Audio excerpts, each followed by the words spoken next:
Hi, I'm Kathleen. I'm a teacher here at Blue Lotus Yoga in Raleigh, North Carolina. And I'm here with Jess and Marcy and Freddie, and we're going to explore downward facing dog today. So the main thing I want you to know about downward facing dog is that even though it's a very common pose, it's not necessarily an easy pose. It requires a lot of strength and a lot of mobility in a lot of different places in your body. And we're all built a little differently. Our muscles, our tissues, even the shapes of our bones are unique to us. And all of those things are going to affect how your downward dog looks and how it feels.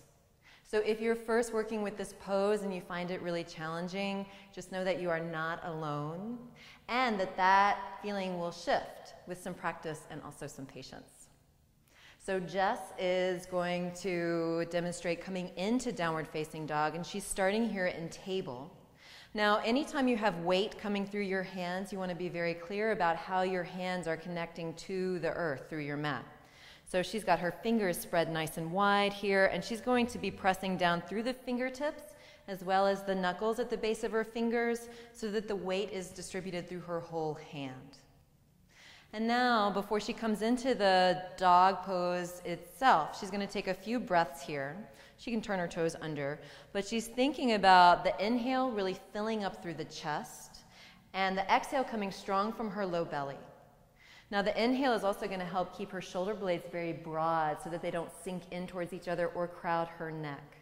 And the exhale kind of zips up a little bit from the navel toward the breastbone to give her a little extra strength. And when she feels ready, with an exhale, she's going to lift her hips back and up. That's lovely.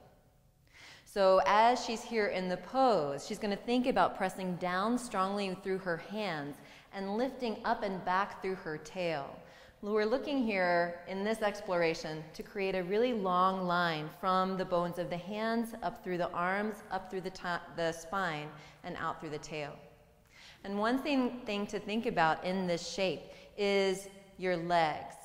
Now, it's often really helpful when you're first working with this shape to put a little softness in the knees or even a little bend in the knees. That can help relieve tension that could be in a lot of different places in your body and maybe free up some more space for the hips to lift back and up.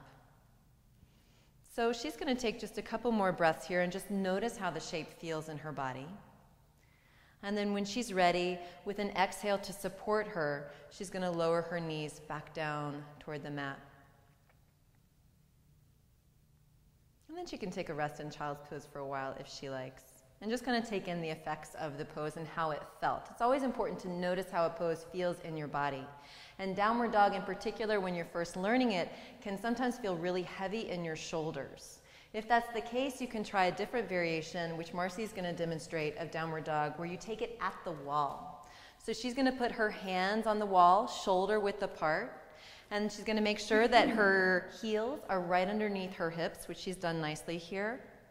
Now, even though she doesn't have all of the weight coming down through her arms, she's still going to press really strongly through her hands and feel a lot of length coming along the spine as she moves the tail away from the hands.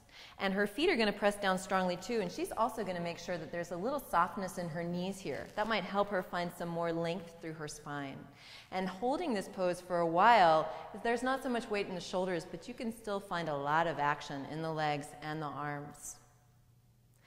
Now, if you would like to try downward dog on the floor, but to also have a little bit more space for your shoulders, you can try another version that Freddie's going to do here, which is you put 2 blocks or very thick, stable books up against the wall, and then place the heel of your hand at the edge of the blocks, just so that you don't have to worry about sliding.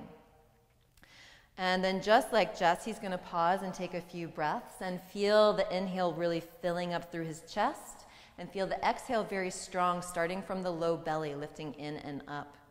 Then when he feels ready, with an exhale, he can lift his hips back and up, pressing down through the hands, keeping the knees nice and soft, using the inhale to keep the shoulders very broad, very neutral, and using the exhale to help encourage the lifting of the hips back and up to take the tailbone higher. And sometimes this can help take some weight out of your shoulders. So these are just a few different ways to play with downward dog, and you can use this shape in a variety of ways.